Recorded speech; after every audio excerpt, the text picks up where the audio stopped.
Welcome to The Explainer. Today, we're taking the core concepts from Chapter 8 of Peter Jaworski's Real-World Bug Hunting and unmasking the seriously dangerous world of template injections. If you've ever wondered how a seemingly innocent web form could be twisted to literally take over an entire server, well, you're definitely in the right place. So, let's start with a really provocative question. How on earth did changing a simple username to a basic math equation end up compromising Uber's internal systems? We're going to see exactly what happens when a website trusts a user's input just a little too much, and exactly how hackers exploit that misplaced trust. Here's our roadmap for the explainer. First, the template engine trap, then server versus client injections, fingerprinting and math tests, hacking Uber, server exploits in Rails and Unicorn, and finally, your bug hunting takeaways. Okay, Section 1. The template engine trap. When automated fill-in-the-blanks go wrong.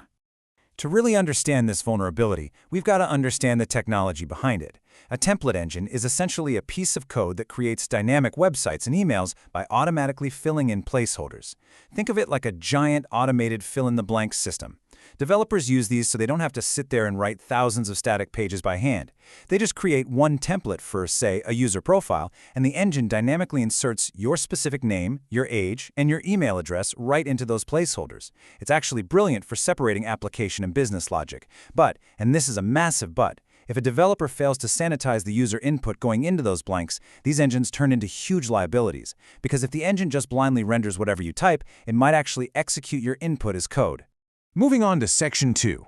Server versus client injections. The fork in the road. The crucial point here is distinguishing between two distinct paths, server-side flaws and client-side flaws.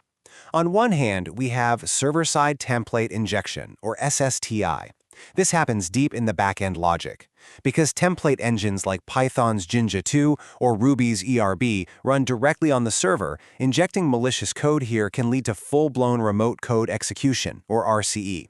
That means an attacker could potentially read highly sensitive files or even run system commands. On the other hand, we have client-side template injection, or CSTI. Now this happens in the user's browser, usually within JavaScript frameworks like AngularJS. While you typically can't take over a server this way, you absolutely can weaponize the user's browser. This often results in cross-site scripting, or XSS, which can steal active sessions and compromise user accounts. Next up, Section 3. Fingerprinting and math tests, the detective's toolkit. Listen, you cannot exploit what you don't understand. If you just start randomly throwing code at a web page, you're going to get exactly nowhere. Reconnaissance is key. Identifying the target's technology stack is your mandatory first step. Experienced bug hunters use fingerprinting tools like Wappalizer or BuiltWith to see exactly what frameworks and languages a site is running under the hood. You absolutely need to determine the specific template engine in use before you even think about writing a single payload. There's a great quote from our source material that really hits the nail on the head. It says, "Because the syntax isn't uniform across all template engines, you must know the software used to build the site you're testing." And that underscores exactly why fingerprinting is absolutely critical. Think about it. A payload meant for PHP's Smarty engine uses a totally different syntax than Python's Jinja do. If you try to speak Python to a PHP engine, it's just going to fail completely. Knowing the target's language entirely dictates the syntax of your attack. Okay, so once you actually know the engine, you need to test it. But how do you prove the site is actually evaluating your input as executable code rather than just safely displaying it as plain old text? Well, the ultimate test is a simple, universally recognized payload. Curly brackets wrapping a basic equation, like 7 times 7. If you submit the text string curly bracket, 7 asterisk 7, curly bracket, and the web page, or maybe a follow-up email, comes back rendering the number 49, boom, you have your smoking gun. The server didn't just reflect your text, it actually did the math. It evaluated your input as live code. All right, Section 4. Hacking Uber, client and server. Let's look at some real crime scenes. First up, a fascinating client-side attack. Security researcher James Kettle mapped out this exact exploit on Uber's developer domain. He noticed the site was using AngularJS. So what did he do? He injected our favorite little math problem, 7 times 7, directly into a URL parameter. When he checked the page source later, he saw 49 rendered right there in the text. Now, to prove the real severity, he couldn't just stop at basic math. He needed to execute actual JavaScript. AngularJS uses a security feature called a sandbox, which is basically a restricted environment designed to prevent exactly this kind of mischief. But Kettle deployed a specific sandbox escape payload tailored for that exact version of Angular. The result? He successfully triggered a cross-site scripting alert pop-up, proving beyond a doubt that an attacker could compromise developer accounts on the platform. And Uber ended up paying a $3,000 bounty for that find. Now, in a totally different server-side discovery, hacker OrangeSci mapped Uber's tech stack and figured out that some of their internal sites used Python's Flask framework and the Jinja 2 template engine.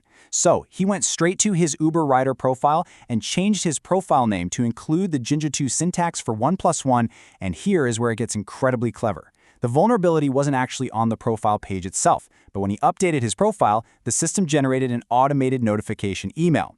When Sci opened that email, his name was rendered with the number 2. The email system's template engine had evaluated his math entirely behind the scenes. But Sci pushed it even further. He knew that Jinja 2 allows for something called introspection. It's an object-oriented programming concept that basically lets you inspect the internal properties of an object at runtime. So he crafted a much more complex payload and injected it into his profile. The resulting email didn't just do simple math. It evaluated complex Python properties and dumped them directly into his inbox. This proved he could use introspection to execute Python code remotely on Uber servers, just by triggering a routine email update. That brilliant server-side remote code execution vulnerability earned him a massive $10,000 bounty. Moving on to Section 5, Server Exploits, Rails, and Unicorn. Let's talk about the famous Rails dynamic render bug, officially logged as CVE 2016-0752.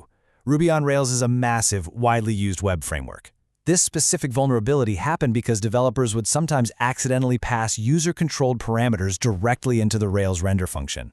If a sharp attacker realized this was happening, they could manipulate that parameter to force the server to read incredibly sensitive files. I mean, they could literally request the server's password file, the /etc/password file. Furthermore, by injecting ERB syntax, which is Ruby's default template language, attackers could execute native Linux system commands.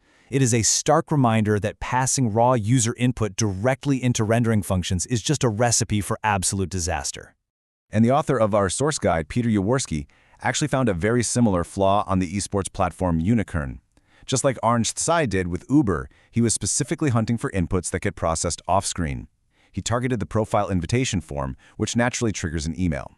He injected a payload targeting the PHP Smarty engine directly into the form, sent the invite, and then just waited to observe what landed in his inbox. Well, instead of a clean, normal invitation, the resulting email spit out a massive stack trace error straight from the server. And right there, buried in the error message, the system complained about an unrecognized tag 7x7. That stack trace was the ultimate smoking gun. It proved without a doubt that the Smarty engine was actively evaluating his math. From that point, he was able to use Smarty-specific payloads to extract the server's highly sensitive /etc/password file. Finally, Section 6, your bug hunting takeaways, the checklist. So what's the big takeaway here? It's all about synthesizing these real-world examples into a truly actionable methodology. Here's your quick checklist. First, always fingerprint the technology using tools like Wappalizer. You absolutely have to know what you're attacking. Second, tailor your attack. Use the exact syntax for the engine you've detected. Third, don't overcomplicate things too early. Start your testing with simple math payloads like 7x7 and look for that magic number 49. And finally, test inputs literally everywhere. Pay special attention to secondary processing areas, like notification emails or PDF generators, where user input is rendered completely out of immediate sight. So, armed with these detective skills and a solid understanding of exactly how automated fill-in-the-blanks can shatter server security, what web application are you going to analyze and test next? Go look for those inputs, do the math, and see exactly what the server tells you. Thanks so much for joining me on this explainer. Keep learning, keep testing, and as always, happy hunting.